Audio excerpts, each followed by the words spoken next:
Welcome to Relate Higher, a podcast dedicated to providing the leading standard in conscious higher relating and to teaching you a conscious framework for all of your relationships. This is your go-to resource for developing meaningful, conscious relationships across your life. I'm your host, award-winning relationship coach and consultant and former family lawyer, Leticia Ringe. I'm so glad you're here.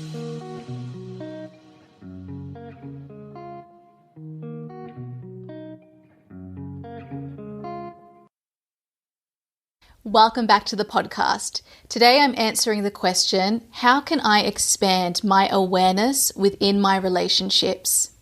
Now, today's question is part of our series, which is exploring the first pillar to our Relate Higher framework for creating successful, thriving, conscious relationships across our life. The first pillar is about entering into conscious relationship with the people that we're in relationship with. And so I've introduced you in our first episode in the series to what a conscious relationship is, and I've explained that our definition at Relate Higher is that a conscious relationship is a relationship approached with three different qualities. The first is love, the second is awareness, and the third is intention. In the previous episode, I introduced you to the quality of love and how to really embody love within yourself and your relationships deeper. In today's episode, we're exploring the quality of awareness. Now, awareness is a huge subject, and we could spend hours just focusing on this one quality.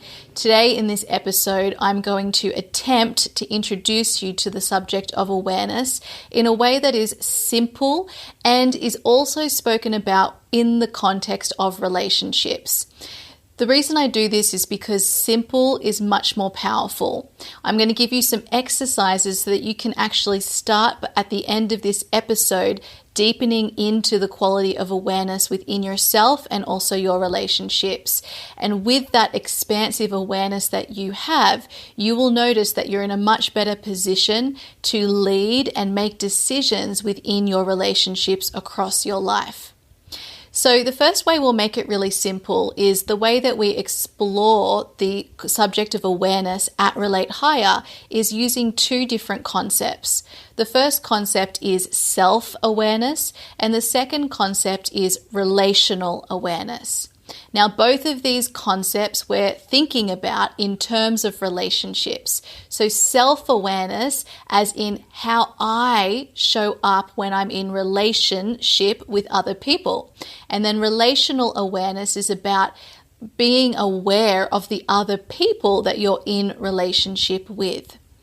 So I want to give you first a little overview to how to think about the topic of awareness. Now, awareness is, in its truest form, all about accepting yourself and the other person that you're relating with as you are in that moment. Awareness is actually about observing. It's about being the witness. It's about being present with what is without trying to change anything. Now, this is one of the hardest things for all of us humans to do because we've been so conditioned that we're not enough as we are, that we need to be doing better, we need to be moving, we need to be changing, evolving in action, doing something different in some way. But the first step to any transformation, as I've explained on this podcast, is awareness, and that is about truly being able to be where you are and accept where you are so that you can then move forward into the movement and the momentum. But we can't do that in any meaningful way with any clarity unless we first are able to meet ourselves and the other people in our life with where they are right now. So awareness is about, first of all, being present, which is the only way we can truly stop and pause and be the witness to ourselves or another person. So about being present, being in this moment right now, and then being the witness or the observer. So your job isn't to change anything. It's not to interact in any way. Your awareness is simply taking in, observing, witnessing what you're putting your awareness towards. So in the context of relationships, we can point our awareness to ourselves and what's happening within us, and not even just within us, but also how we're behaving, which I would think of more as an external thing rather than an internal thing happening. And then we can think about our awareness in terms of pointing that towards other people. So in today's episode, we're going to focus on how to expand your awareness in relation to yourself and also in relation to your awareness of others. So that's the first quality. We are being the witness and the observer. The second quality is that we are accepting the moment, yourself, and the other person exactly as you and they are in this moment. That's because coming from awareness, we don't need to do anything. We don't need to change anything. Our job is to basically drink in everything that we're noticing from the scene in front of us or within us without any judgment, without any conditions, without any other influences. We want to simply take in ourselves and the other person exactly as they are. Now, this sounds really simple, but this is one of the hardest things any human has to do in their life. We're all fighting the present moment. We're fighting ourselves as we are. We're judging other people and we only want to accept a particular narrative. We project our own experiences onto other people and then fail to see the person as they are. We fail to ask questions of other people so that we don't make assumptions and we get a fuller picture. If we're unable to look within ourselves, then it's very hard to be able to have the knowledge and awareness to know what to ask other people so that you can expand your awareness. And it's also hard to read what you're picking up from other people through the different voices and systems you have within yourself. So expanding your own self-awareness is very much linked to your ability to be more aware within your relationships. So we will always start with self-awareness first, and then we move to relational awareness. So they're the two qualities that you need to know about first when it comes to awareness. We are one, simply being the witness and the observer to what is happening in front of us. And secondly, we are accepting the moment within ourselves and the other person exactly as it is. Now, something that can be really helpful to understand on this second point is the concept of meeting truth. Now, what I want you all to know is that truth changes. Your truth changes. Other people's truth changes. And when you simply sit to pay witness to someone's truth in that moment, that does not mean you are acquiescing in some way to what they're telling you. It doesn't mean you're agreeing with what they're saying. It doesn't mean you're giving up in some way. It doesn't mean that that will be your truth or their truth forever. What it does enable you to do is to understand all of the facts and what is happening in any present situation, what people's needs are, what their desires are, what their emotions are, all the information that you need to make a powerful decision from this point forward. And the only way you can get that information to make a powerful decision is by not judging the information you're being given. But the way that we've been conditioned as people is to literally turn off to ourselves and other people if we do not agree or like, or if we're threatened in some way by what we're witnessing. So instead, we put on our glasses and we look at people through the lens that we want to see them, or through a lens that we've been conditioned to be unafraid of in some way, or even to expect from other people. Sometimes we're putting on glasses and they're laced with fear as well. What the point is here is that we're not seeing things as they are because of our conditioning. This makes it really hard to make great decisions because we don't actually know what the information is and whether that's actually legitimate information or not. The other piece on this subject of meeting truth is that when a person, including yourself, is able to simply express their truth in a moment and be witnessed, this is very important, the being witnessed by yourself or another person, just accepting and allowing you to be who you are in that particular moment, to express who you are in that particular moment. Unless you're able to do that, then what that expression of truth in that moment is or was, it prolongs how long you experience that. So if you're trying to hold a particular aspect of yourself back, it's likely that that unowned part of yourself is coming out everywhere. It's just prolonging how long it's with you. But if instead you're able to simply express it, there's a part of you that is able to let go of that part of you. It doesn't need to find voice because it's already be accepted and therefore in some way integrated. This is actually what an effective therapeutic and coaching container and space is all about. People don't always understand why coaching and talking about yourself in some way, having space held for you, is so powerful. The part of the reason why it's so powerful is that as you are held in a non-judgmental space, expressing whatever your truth is in that moment and becoming aware of what your truth is, and then being accepted by the person holding the space for you because they have been trained how to meet truth and just allow you to be who you are in that moment without judgment, with total love. That in and of itself is transformative. It's the first step in the transformation process, awareness, which includes acceptance. And from that place, you're able to actually find clarity. And guess what? That clarity is usually different to what you first learned in the awareness phase. So the truth that you first express, it's very rare that that is the truth that remains as you move through the transformation process. Most of the time, we just need to get this particular truth off our chest. It's almost like there's this particular part of us in any given moment that just wants to be noticed, and then as soon as it's noticed, then another part gets to come up, and then another part and another part, and through the acceptance of all of these different parts of yourself, you're then able to use the wise part of your mind to make decisions about what is actually most in alignment for you. And this is what's happening within yourself and everybody else. So when it comes to being in conscious relationship and just simply creating great, thriving, successful relationships generally, the only way we can do that is when we allow ourselves to really embody this quality of awareness. Okay, let me summarize what I've just shared there. So there are two qualities that make up awareness.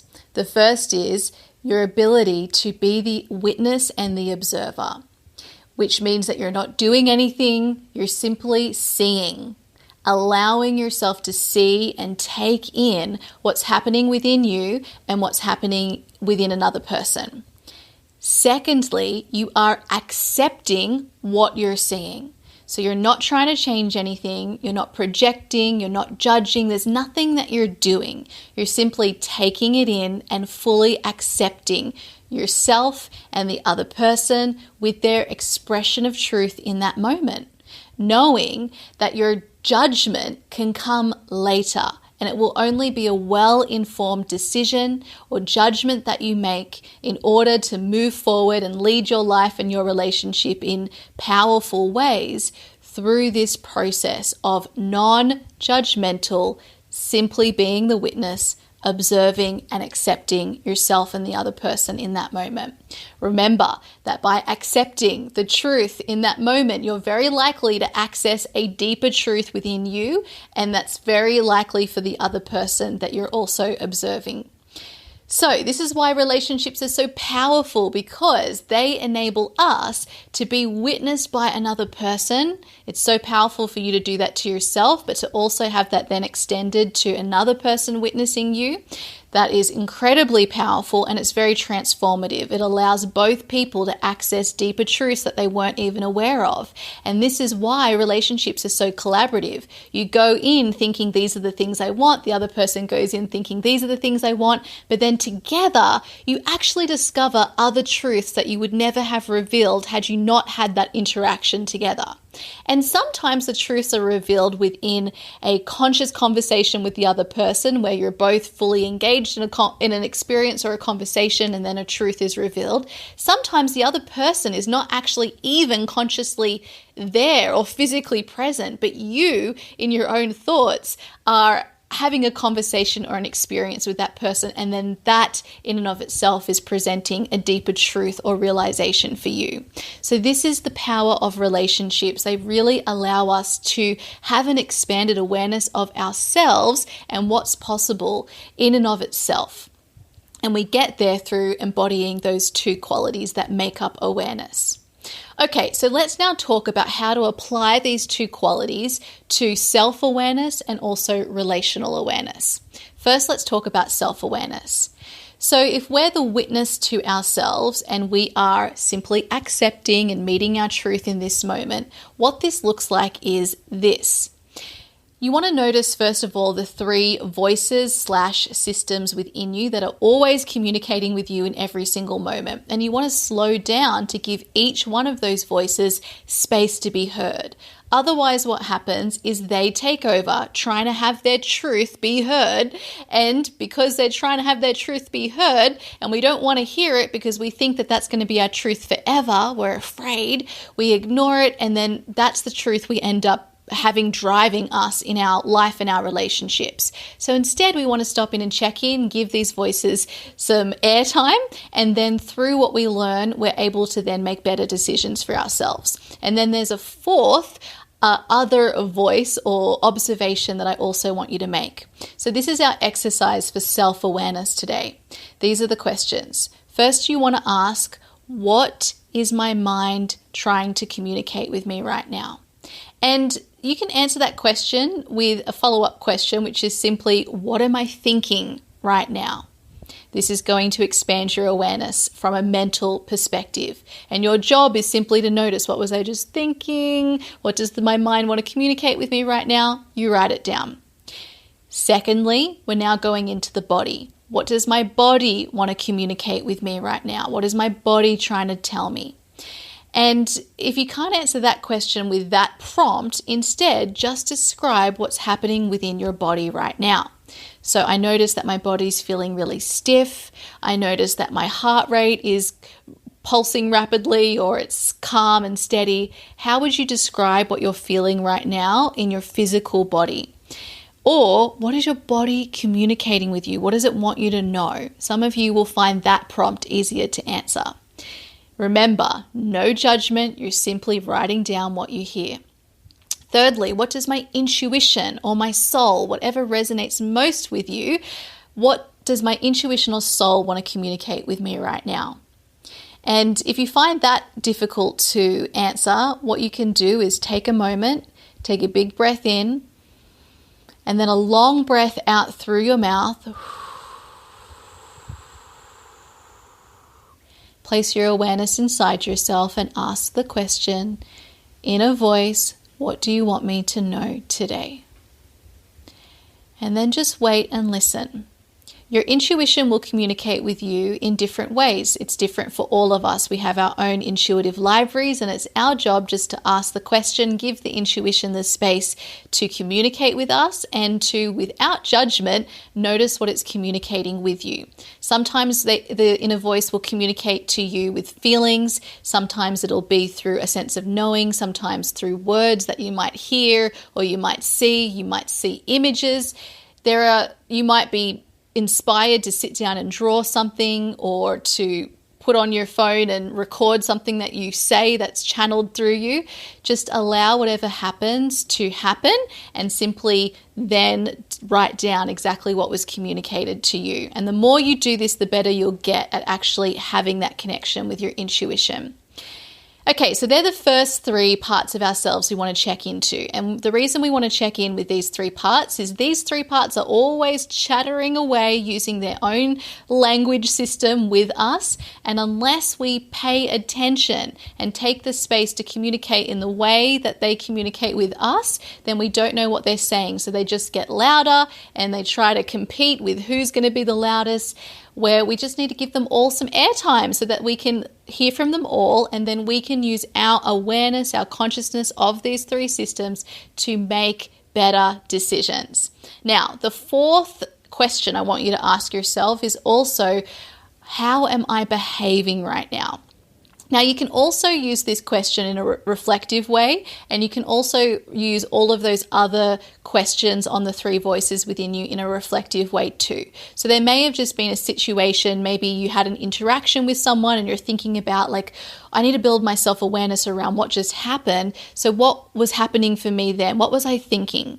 How was I feeling then? Like in my body or emotionally? And what does my intuition want me to know about what just happened? And how was I behaving? So I think about the behavior as a more of an external thing. How was I behaving? Why was I behaving that way? These questions are all building your self-awareness of either a moment in the present or a moment that's happened in the past.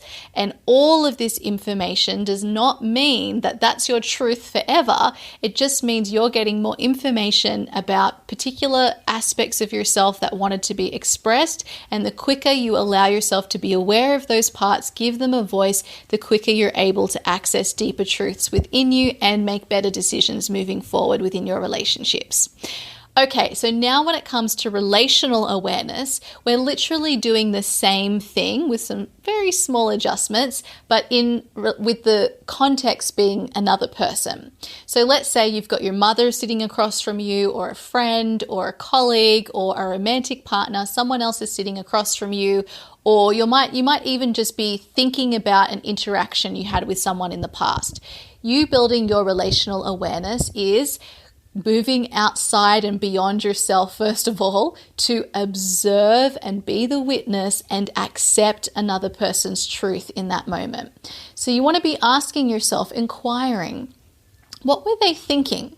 Like, what was happening in their mind? What were they thinking in that particular moment? And not from a judgmental place, like literally with curiosity. I wonder what they were thinking. Like, what made them behave in that way? Or what made them show up in that way or say that particular thing? What do I think they were thinking? And if you don't know, ask them. What were you thinking when you said that? Like, tell me more about why you said that. And you have to come from a place of curiosity and not defensiveness when you're doing this. Otherwise, the other person will shut down. Secondly, what were they feeling or what was happening for them within their body? And you can simply notice and pay attention to another person's body language. This is something we are all really bad at doing. For instance, on the subject of consent, some people might consent to a particular interaction with you. Yes, I want to do that, but their body language is a no.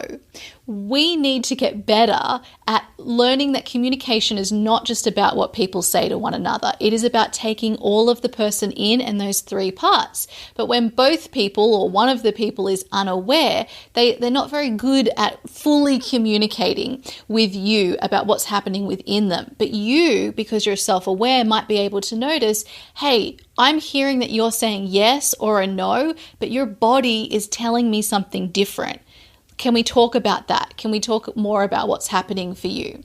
So we always want to pay attention to the body, and sometimes that's about the emotions that are being experienced. Other times it's simply about the body language that we're communicating to ourselves with or another person. Your body's always communicating with you, and so are everybody else's bodies. Now, even with the body, it could be that you're just noticing that both of you are stressed or one of you is stressed. That's really good information to know, isn't it? Because we know that when we're stressed, it's probably also leading us to have stressful thoughts, and that is the truth in that moment that needs to be noticed. And then we're able to tend to ourselves. We're able to regulate the nervous system, calm down, breathe, get into a place where we're regulated, and then we're able to access deeper truths within us that aren't coming from that fear-based physical response we're having in that moment, which is probably to do with something that's got nothing to do with what's happening in front of us. So the body awareness is really helpful in your relational awareness when it comes to communicating with other people. And then thirdly, you can also intuit and also have a conversation with the other person about, well, what is your intuition telling you here? What does your gut say? Or what does your heart say? What does your soul say? Tell me about that.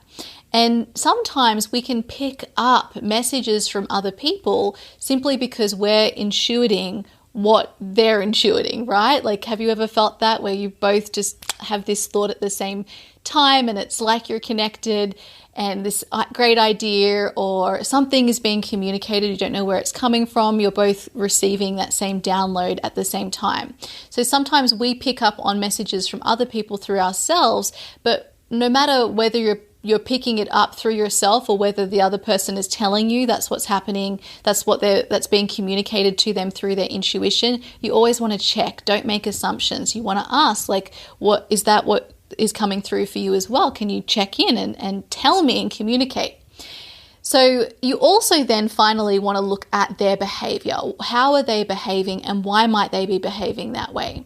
Now, as we can see, if we literally just tuned in to those 8 questions to observe and accept what's happening within ourselves in a given moment, and observe, accept, and listen to what's happening within another person in any given moment, we have much better information to move forward within a relationship, and it allows each person to feel meaningfully heard, seen, and connected, which is the thing that we all want within our relationships that we're so bad at giving to each other.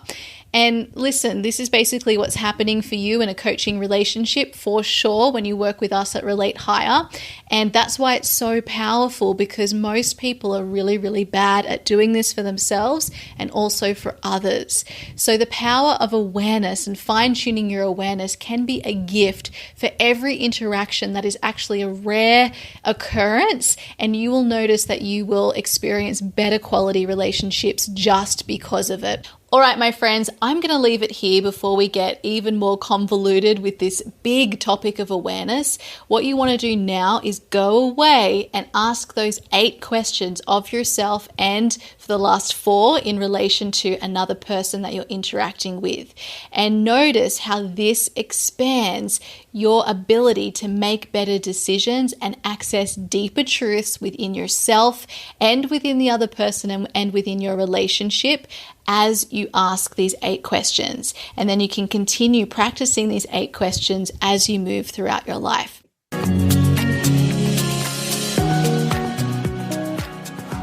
Thank you for listening to Relate Higher, your go-to resource for learning how to consciously approach all of your relationships.